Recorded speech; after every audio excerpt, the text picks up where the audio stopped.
Okay, we are back with Skillful Living and Artful Life. Took a summer hiatus and so blessed to have this next guest here. I just want to talk to you a little bit about Sanaa Abourezk.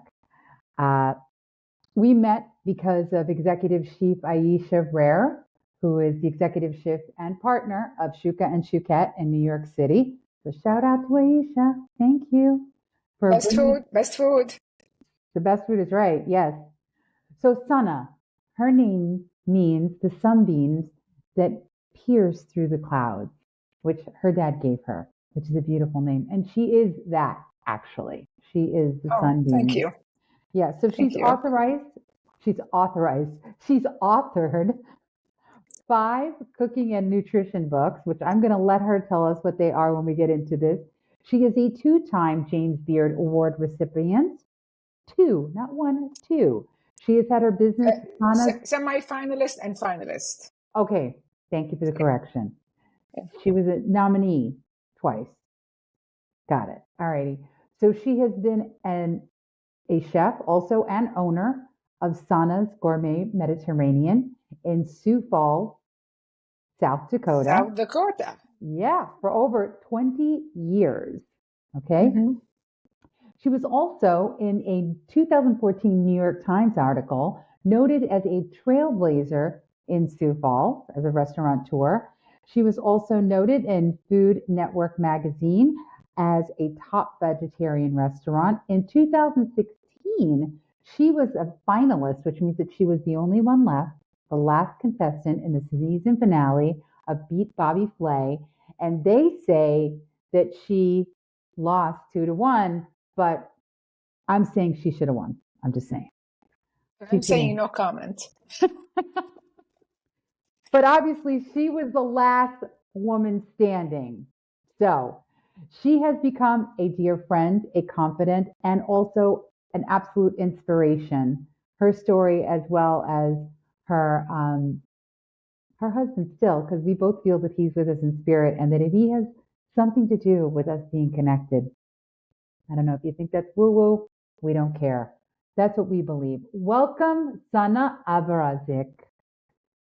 Yay! Thank you. Thank you for having me. How long have we been trying to do this? For a year. Oh, God. Yeah. About a year. I know.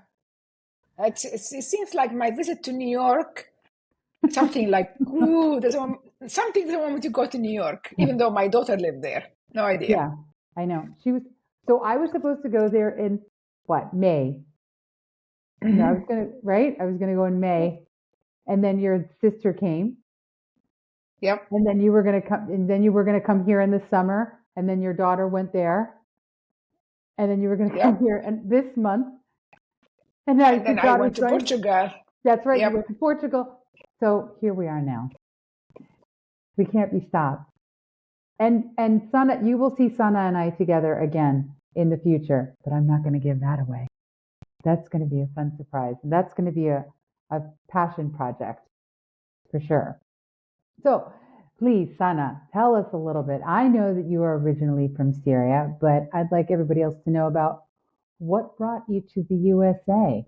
Well, how did you wind up here? It's a really long story, but so I'll shorten it. I was born and grew up in Damascus, Syria. My mom was a fantastic cook and stay-home mom. My parents loved to anybody who come to our home, they have to eat. So there was always cooking in the kitchen, everything. But my mom would, for us, we had to study. We have to be an engineer, a doctor. So that's how I became an agriculture engineer. My sister is a doctor. My brother is an engineer. Anyway, so we were not allowed to cook. But obviously, I got the smell and the bug. And then in summertime, we go to the Mediterranean. My parents originally from a village on the Mediterranean Sea. So we go there, and my grandmother will make, literally fresh cheese from the milk, bread. And I love the smell. I still love that smell of the bread. They bake it on a special stone. Anyway, so I think that's how I developed this passion. At that time, they would say because I like to eat, and I still like to eat. But I think also I had a passion for cooking fresh. I Yeah. think you can never catch the smell of fresh cooked, it has to be fresh. I don't care how good chemistry you use, it has to be fresh to get this passion, these flavors. Anyway, so after I finished agriculture engineering, I went to work with my dad. At that time, my parents moved to the village. He has citrus farm, peanuts, tobaccos, and but one of my professors was graduate from UC Berkeley, and he was talking about Berkeley. So I told my parents I would like to finish my schooling in America, just because my dad and I wouldn't work together, because he's my boss, and everything I would say, he said, "You didn't learn a shit in school. They don't do it this way. This is, So I thought, and he loved education, so they agreed to let me go to America. Anyway, I didn't go to agricultural school. I ended up doing food and nutrition. I ended up doing master's degree in food and nutrition. I went back to Syria. That's why I believe in karma. And I couldn't find a job because they don't have a job for somebody. First, I was an undergraduate and I have a degree in engineering, and all of a sudden I have a master's degree in food nutrition. They want PhD to teach. So to teach at college, you have to have a PhD. So I convinced my parents to come back to America. I came to DC to work in an embassy so I can be working legally in America and go to school. I met a friend. Her cousin was Senator Jim Abourezk. He was just leaving the Senate and he wanted somebody to house sit his home while he's on a book tour. I did, because I was a struggling student employee. And after 3 months, to thank me, invite me to dinner. That's how I ended up in South Dakota opening a restaurant. I love the stories about you and Jim. It's hilarious. I mean, I didn't go into the food details, but that food was part of it. But anyway, so yeah. Yes. Well, I'm sure of it. And so, yeah, like there's a lot of stories that you've told me about, like your honeymoon and all that. And we're going to save that for another time, because that's a lot of fun. Those are great stories. So you finally made it to the States, and he was happy about you getting a restaurant. How did that happen? Because he had written a book, right? He had written one book, and then he wrote another book, and then you were like, "What am I going to do?" He was still involved with politics, and he opened his law office, but I would say 60% of his time was spent traveling, doing lecture and speeches, and he started in a civil rights organization and then also promoting his book. So I'm a big city people. I love noise. I love people. I love to hear, people around me. Yeah. But he bought a house in top of the Mount Rushmore. Just 5 miles from Mount Rushmore. On top of the mountain, there is basically nothing around me. Beautiful scenery, absolutely stunning, fresh air. Name it. And I was going crazy. So one time he came home and he found me literally pulling my hair. I just couldn't take it anymore. I needed people. So that's one reason we moved to Sioux Falls. Right. When we moved to Sioux Falls, and I said, I want to stay in town and be involved, with people. So we started entertaining, because he was a politician. So every time anybody ran for office, we do dinner party. Right. So I was cooking all the time. And then he had a movie night for all the foreign movies. People would come and watch, and I'm cooking. Yeah. Finally, I said, "Oh, what the heck? I can make money on this stuff." That's right. Because there was no, it's a very high end steak, and if you like steak, they make really the best steak in I think in the country. Yeah. Or fast food. There's no healthy Mediterranean and all this stuff. So one of the guests, I told him about it. We were just having conversation, and then she was the owner of the building where my restaurant is. So I was visiting my family overseas, and I get a phone call, and she said, if I give you good rent and help with the restoration, because it was a railroad warehouse, would you open a restaurant? I said, yes. That was 22 years ago. Everybody thought crazy, but Jim, I think he just wanted me to do something I love. So I stopped nagging him about moving back to Washington, D.C. And obviously he was a smart guy, because literally I had no time to nag anymore. I had to make my restaurant successful. And it is. Yes, it is. 22 years later. And what's crazy is that it's there's no meat. You serve a bunch of traditional Mediterranean dishes, and some of Yeah, them are usually with meat, but you have created them vegan or vegetarian. yeah. We do have. I'm in South Dakota. We do have meat and chicken and beef dishes, but Oh, okay. Middle East, yeah, Middle Eastern style. And then, Oh, so okay. for example, we have a beef kafta. It's a Okay. Turkish meatball. So Okay. when somebody come in, you say, well, I want a burger. What you gonna? And I say, okay, we have this dish, and we call Okay. it. And I tell them that I said it's called Norwegian. It's a Norwegian safe food, and they laugh and they try it, and then we hook them, and then they start trying the vegetarian. So we have a lot of people who Ah. started as a meat eater, and now Oh, they they, come eat only vegetarian in my restaurant. wow. Mhm. Interesting. Okay, so I didn't know that you served some meat dishes. Well, I mean, I'm in that's South good. Dakota. Oh, I have to survive too, Exactly. You're in South Dakota, but you're known for your vegetarian dishes. Oh, yeah, Like they're absolutely. amazing. Absolutely. Yeah. Yeah. Yeah, Every time I yeah. look at you cooking on Instagram, I'm like, I can't wait to go there. Good. That's the idea. Yeah, I can't wait to go there. And of course, also you gave me this book for Christmas last year, and as you can see, I have little pages, I have sections marked off. This is her latest book, Vegetarian Mediterranean Cookbook. Excellent recipes in here. I have Thank I've you. only Thank you. scratched the surface. I've only scratched the surface. What are the other books that you published? So the first book I did, it was A Secret of Healthy Middle Eastern Cuisine. I did that actually while I was still Rapid City and getting, like I said, lonesome and everything. So I start making this recipe and invite my neighbor to try it and give me check, yes, no, all this stuff. So that was the first book that came out after I moved to Sioux Falls.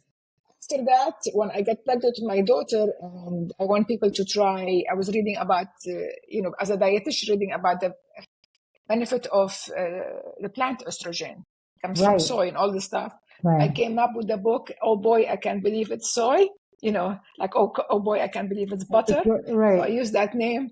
right. And nobody at that time, I couldn't convince any publisher that anybody would eat tofu.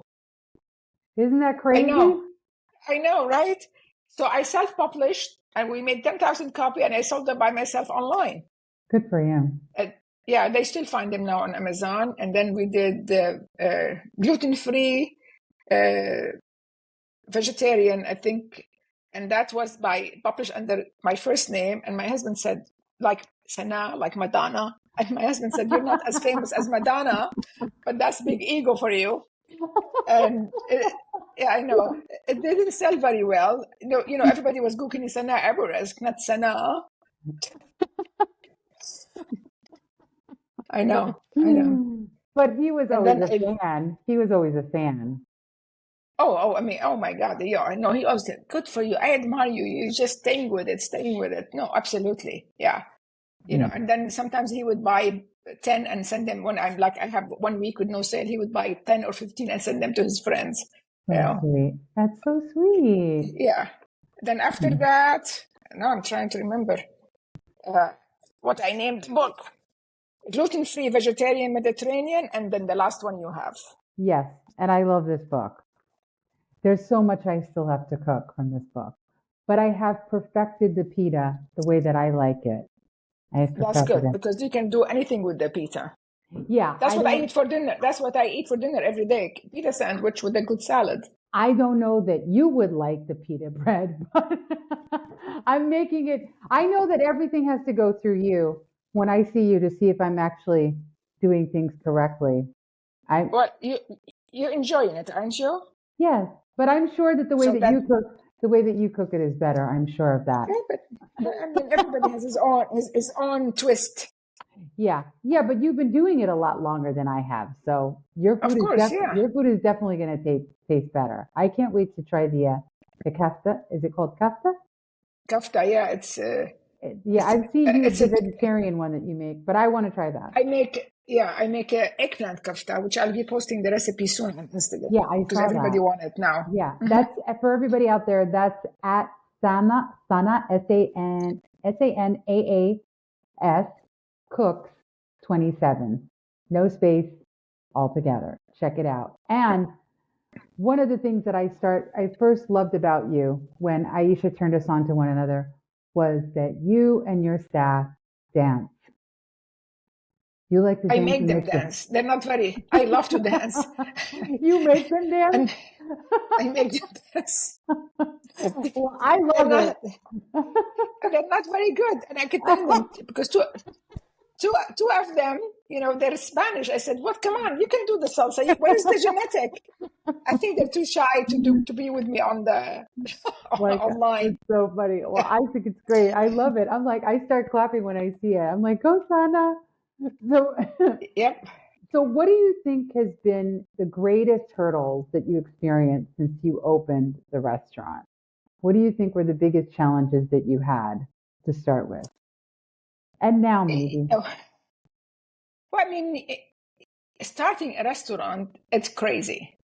It's very, it's a very risky investment. I mean, that's why many banks, they refuse to give you a loan.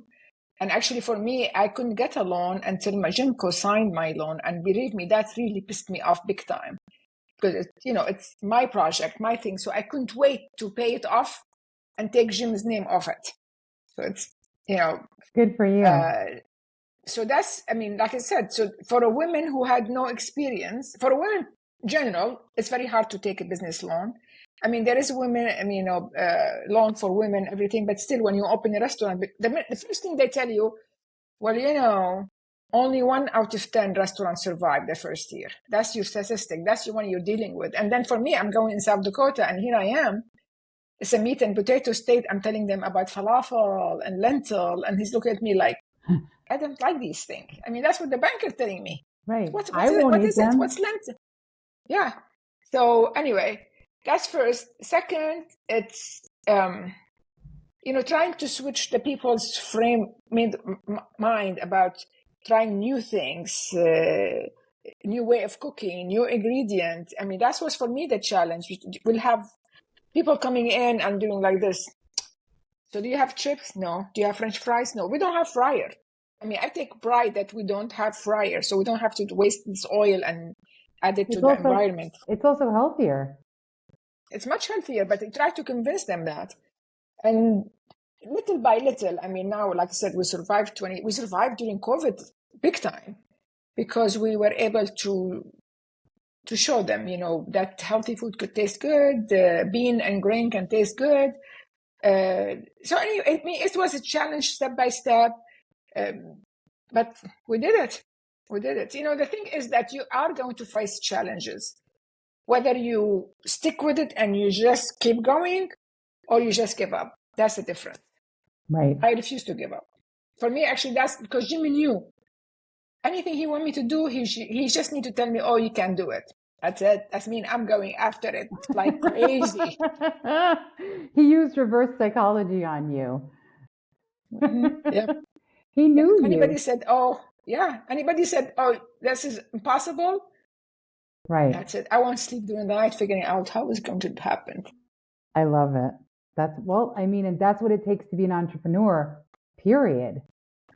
That's what it takes to absolutely. be a successful artist. That's what it takes to be, and the thing of it is that what you do is artful. It is an art, not just the food that you make, but also the fact that you have turned an entire community around to seeing a Syrian woman, the first Arab senator, Jim, who, he was from South Dakota. He was born and grew, his ancestor, his heritage is Lebanese. Yeah. So, for the two of you to come in and to be, these very much trailblazing people, that takes a lot of courage and strength and like a lot of belief in yourself, and love of what you do.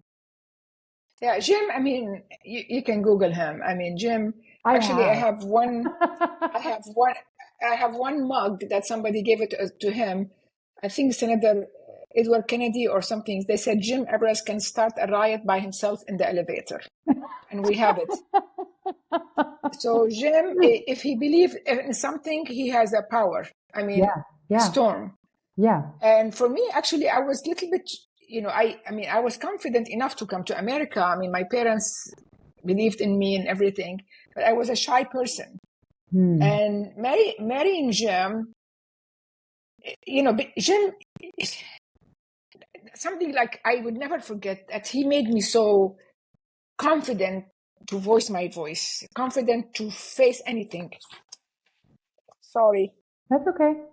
As long as we still have sound. Yeah. Exactly. And so, so anytime anybody say anything to me, and he said, you stand up to them. He said, don't let anybody bully you. And then he told me about Eleanor Roosevelt. I don't know exact quote. I have it down in my bedroom. I see it every day that, nobody can belittle you unless you give them permission. That's right. I love that quote. So I have it in my bedroom. I told it to my daughter, and that's been my principle. And, if he signed me crying or something, he said, Sanaa, you cry, stand up, and I know you can do it. So he made me this. Now, when I went back to visit my family, my mom said, Jim made you like a monster. Now you can't stop. I mean, like, I love it. Yeah. Well, and obviously he gained a lot by marrying you.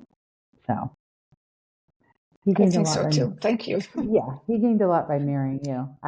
Jim was a confident man. I mean, that's one line I want to tell you that because it was so funny at the end because when somebody come to him in my restaurant and say, "Oh, Senator Abourezk, are you Senator Abourezk?" And he would say, "Well, I used to be. Now I'm Sanaa's husband." I love that. Mm-hmm. That's right, because he has his own table still at your restaurant, right? Yes. Yeah. I would have loved to have sat at that table with him. We have it. It's everybody. When I use it, they ask me, "Can we use Jim's table?" So it's still called Jim's table. Yeah, he's here. He's still among us. Definitely. So. Yeah. So your restaurant does not have a kitchen at the back of the house. Your kitchen is right there up front where everybody can see. Oh yeah. It's open. Basically, it's not really a wall. We just had a shelf. So we have some like pomegranate molasses stuff, and I have some flowers. Sometimes I put crazy things on that shelf, but this, people can see us. Well, first of all, I helped one of my friends in his kitchen, and it's suffocating. The steam, the heat. It's not fair. I think it's not fair. I don't want to judge anybody, but it's so miserable inside a closed kitchen. Unless you have, the most like expensive kitchen, but still. This way, my staff, they're part of the restaurant. My customers, they know my staff, they know their name.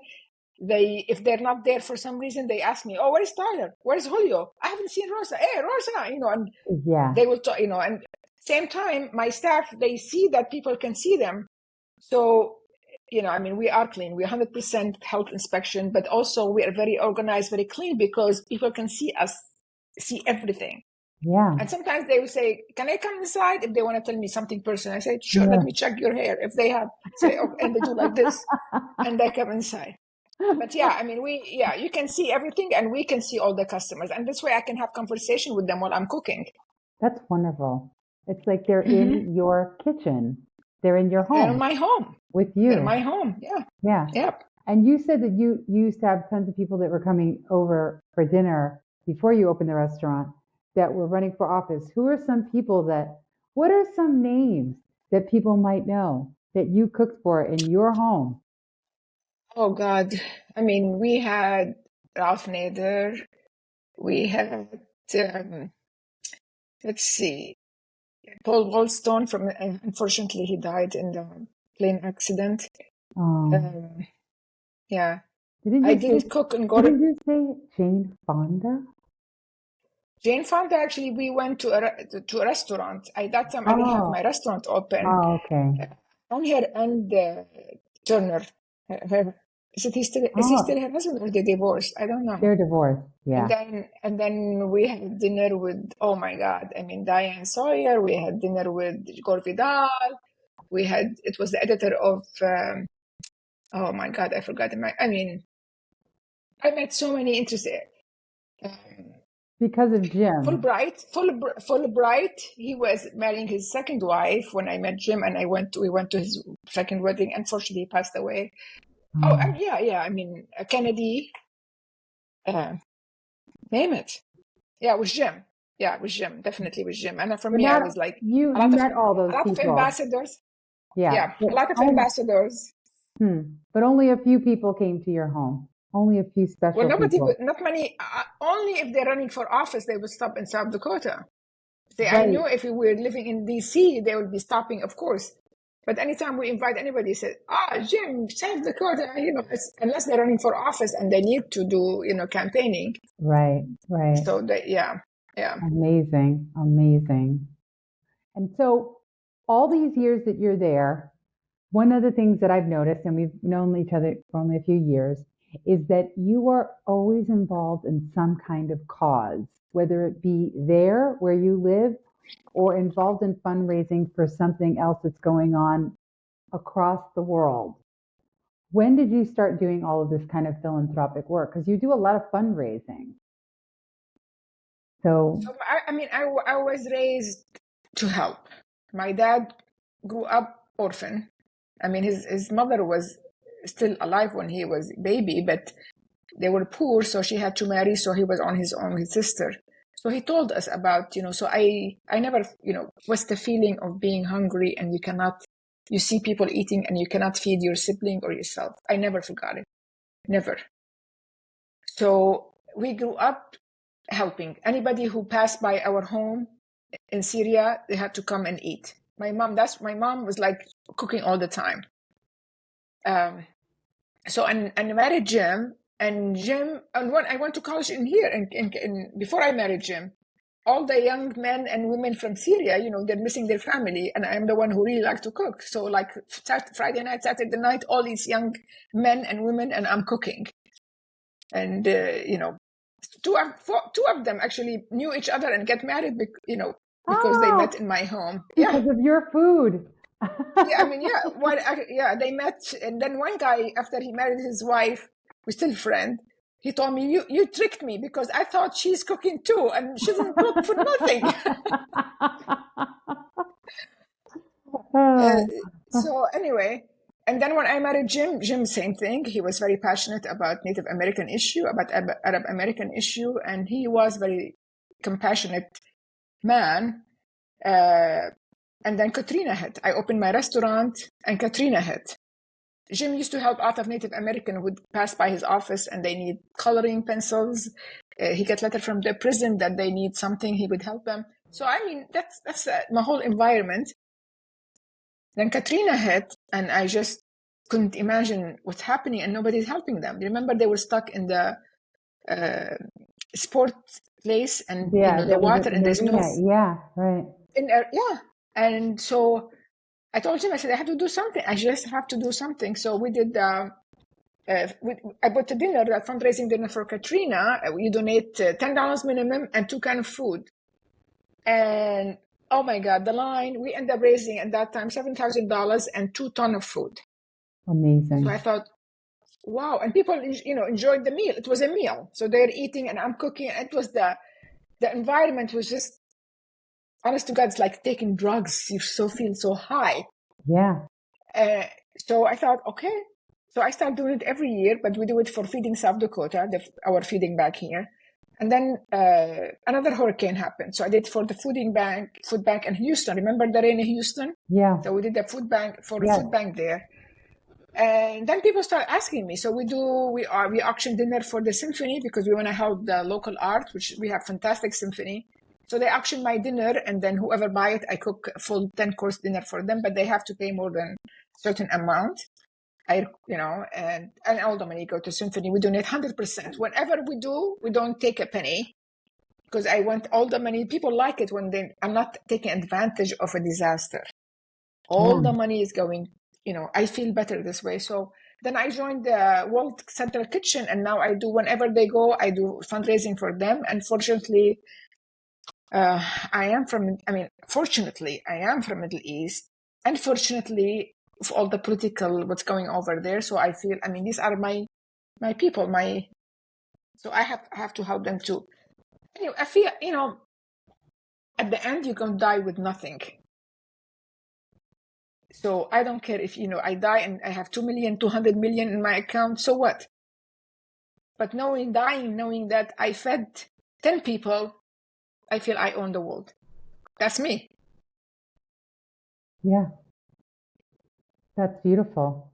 And so I saw something about farming. You were working with some farmers recently. What's that all about? Yeah. Well, my father, like I said, my father was a farmer. At the end, he was a farmer. So it's a tough life. My brother now in Syria is a farmer.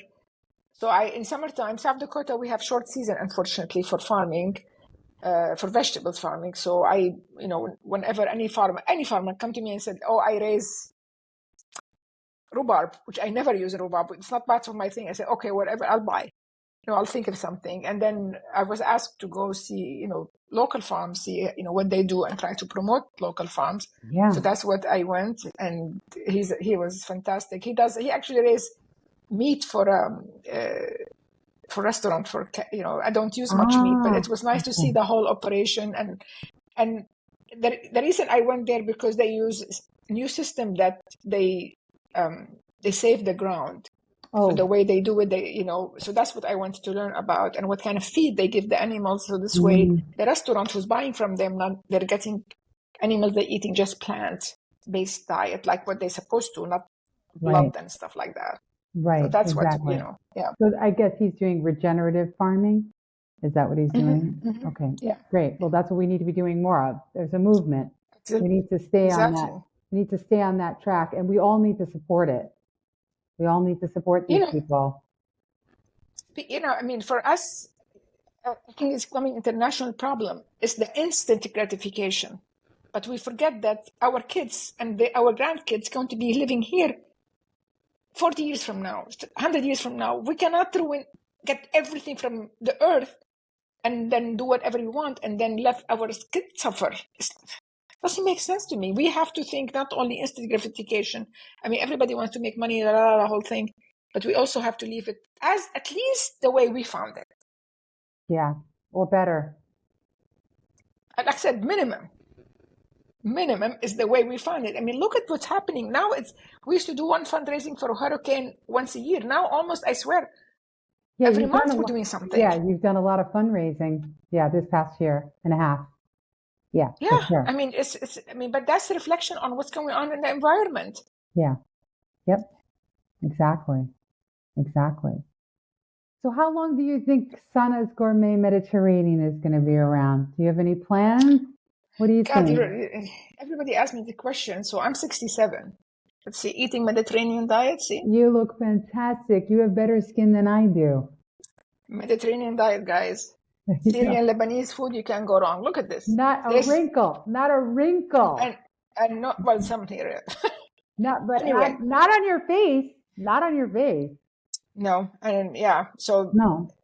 And I feel fantastic. I'm very healthy, so I can't imagine yet of retiring. I feel I'm in my prime, honestly. And because now I start doing, not now, when COVID hit and Jim got sick, I really put priority with work-life balance.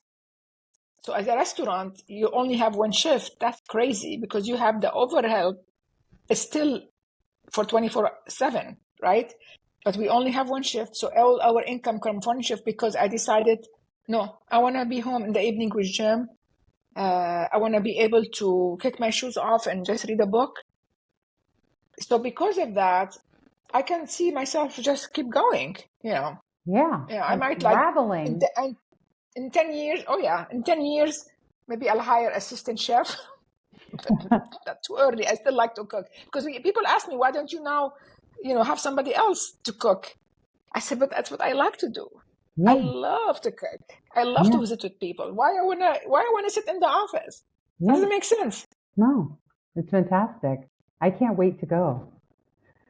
finally, It's it's some we're point. going to make a destination flight. No, I want to go. I really, we've talked about this on the phone a lot.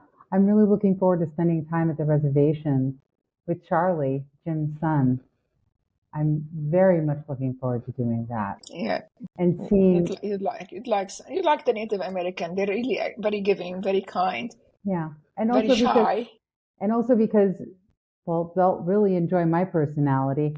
Um, if they're, I'm not shy with people that I get to know, like as you well know. Neither one of us, you and I are not shy with each other, but No, no. yeah. But I am looking forward to learning. I'm looking forward to watching you cook and learning how to make olive oil cake.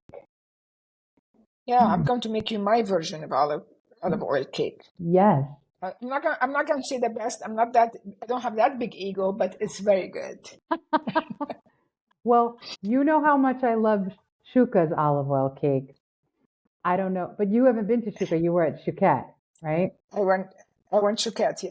Yeah. It was my daughter graduation from Colombia. See, now I'm bragging about my daughter, and that was her request to eat at Shuket. So we couldn't find a reservation, and that's how I met actually Aisha. I looked at the chef, and then I sent her a private message that my daughter is graduating from Colombia. That's her. She wants to be there, and she got me the reservation. I'm sure she did. She's awesome. Like they're so great. I love them. All the restaurants in that group are great. I've only not been to No, Rosie. I can tell. Yeah. I love for me, that's how you tell that she's a good chef, because she's not from the area, and I went there as a chef, Middle Eastern food. She makes Middle Eastern food, and it was fantastic taste, the way she prepared things. Yes. So and she, bravo for her. You and she are very similar in that you're very gracious and you are very passionate about what you do, and you both love to travel too. And I think that makes a difference. That gives you another perspective on things. Even on food, right? Even on food, like, I think so. I think everyone, in order to have better world, because for me at the back my brain always war, is to see each other in our own environment, in our culture, in our food, in our interaction with our family. That's when we start seeing each other, how similar we are in so many ways, and how many different in beautiful ways. Hopefully we stop all this conflict and start spending our money instead of bombs on cleaning the environment, helping schools. Anyway, I'm sorry I'm talking about war. No, I think this is very important for people to hear. This is how you and I connected initially. So we immediately got into these conversations, remember? Mm-hmm. Yeah. So, and I don't usually get very political. I wouldn't call myself a political person, but when it comes to humanity and life, I'm all. I think political about that. Well, and unfortunately, what it is I made a comment about something. It was about some kind of design for a green something or other, and I was asking all these questions about it, and they were like, "Well, that's kind of political." And I said, "Well, that's life." Even your decision what kind of food to eat is going to affect something. So unless it's all come together like you said, it's not political, it's humanity. And again, not to be so instant is to think of other people in our other generations. Exactly. Yeah. Well, this is a great way to end our conversation. I'm sorry? I said this is a really good way to wrap up our conversation. Yeah. Thank you so much for your time. Thank you for having me. Thank you for letting me talk. Of course. It's my pleasure. I love hearing you talk.